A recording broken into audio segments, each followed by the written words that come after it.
Oh, hello, Bill. Hey, Ceazor. I was looking at the new site for yearn.finance. Yes? There are a lot of little buttons. I don't know what they do. Actually, most of them are very similar. Let me show you.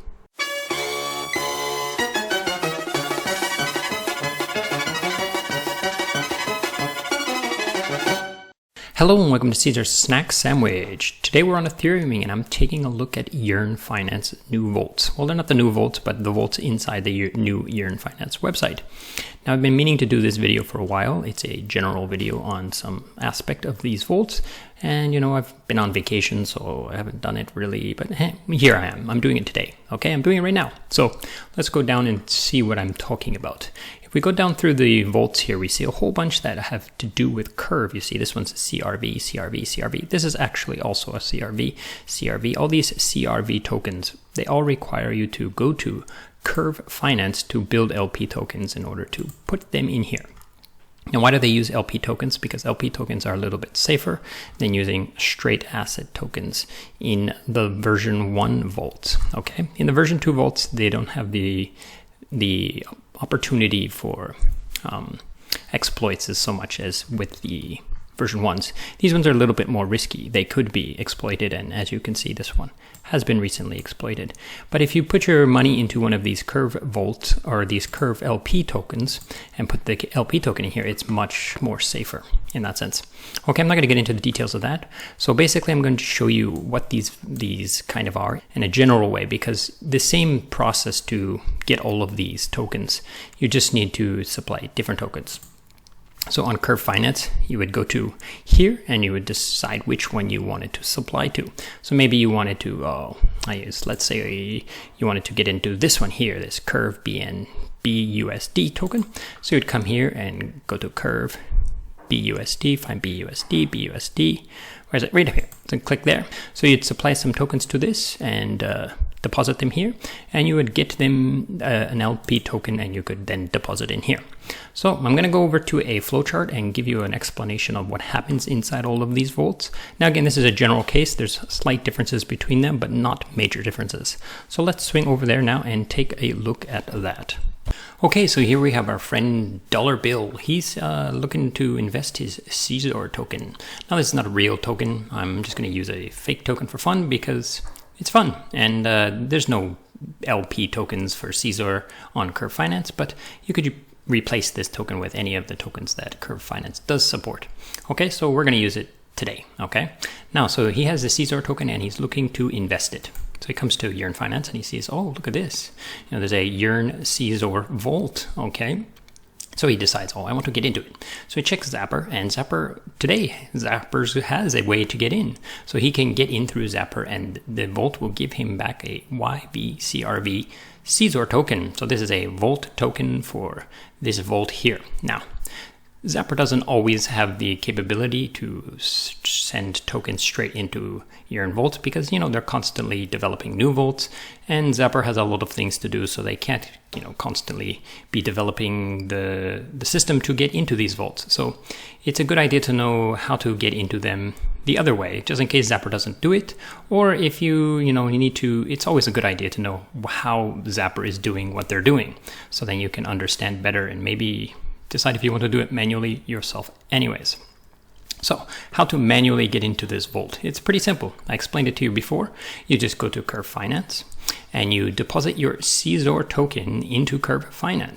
Okay, simple as that. I showed you how to do this. So you're going to take your Ceazor token, deposit it into curve.fi. Now you press deposit. Okay, do not press deposit, stake, engage. I'll explain to you why. Because if you deposit, stake, engage, you will not get this token back. Okay, so when you deposit inside, you get back CRV Ceazor token. Now, CRV Ceazor token is the token that the yearn.finance website is asking for. Remember, I showed you that there are a whole bunch of tokens have CRV and some token here. So this is the token that you get back for supplying Ceazor into the LP token. So you would get back this Ceazor token, and then you would stick it into the vault, and the vault now would give you back this same token as if you had gone through Zapper. So Zapper is kind of a shortcut to get all of these arrows into one simple click. Now you still pay roughly the same gas. You might save a little bit, but for the most part it's relatively the same process. So it should cost relatively the same to do it manually. It just will take more time, to click some more buttons this way. So now you got your YCRV Ceazor token. Bill has this. He just holds on to this. Okay, never sell this, never send it to anybody. Just keep it, because this allows you to get back your money in the end, or get back your CRV Ceazor tokens, which you would then take to Curve to get back all the Ceazor tokens that you have. Now let's talk about Curve Finance before we move on. So Curve Finance is a market where people can go to there and they can trade. So let's say this monkey here, he wants some Ceazor tokens. So he's going to trade them for sandwich tokens, or vice versa. He wants sandwich tokens and he has Ceazor tokens. So he will come here and trade. Now he could also be just a bot, a robot, doing this automatically. So he's going to be trading with Curve Finance and he's going to be paying fees to do so. So these fees will increase the amount of Ceazor tokens that Bill is rewarded when he decides to withdraw. So it's increasing the value of his CRV Ceazor tokens. So CRV Ceazor tokens are always increasing in value so long as the Ceazor token is stable. Okay. So then we go down.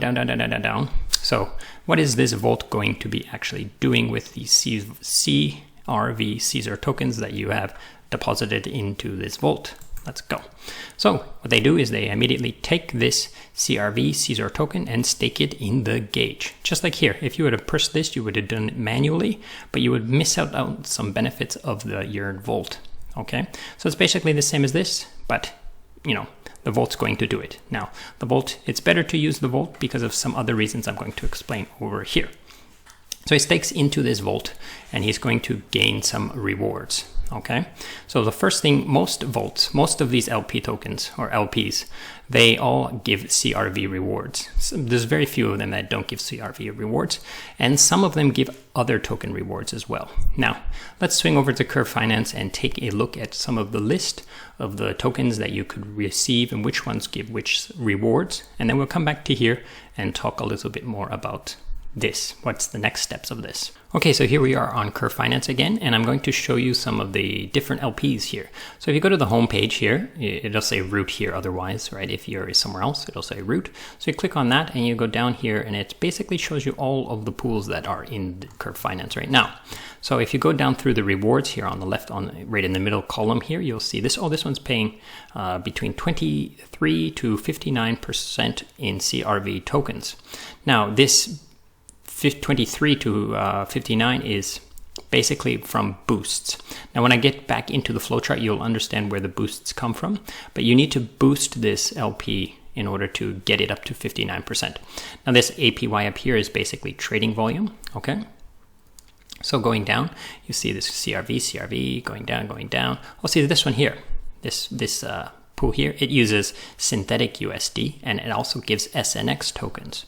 And if we go down, and where's another one? Here, this one. This MUSD3 pool, if you supply to this one, you're going to get CRV and MTA tokens.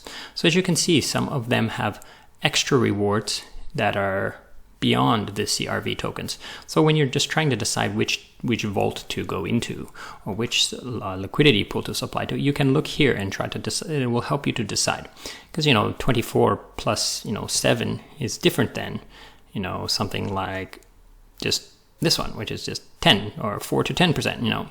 You have to decide which pool you decide is the best for you. Okay, but this will show you exactly which vaults have which rewards. Okay, let's go back over to the flowchart now. Okay, so here we are back on the flowchart, and we understand now that these are sometimes the rewards, and these are almost always rewards for supplying to liquidity pools in Curve Finance. So what's the next step?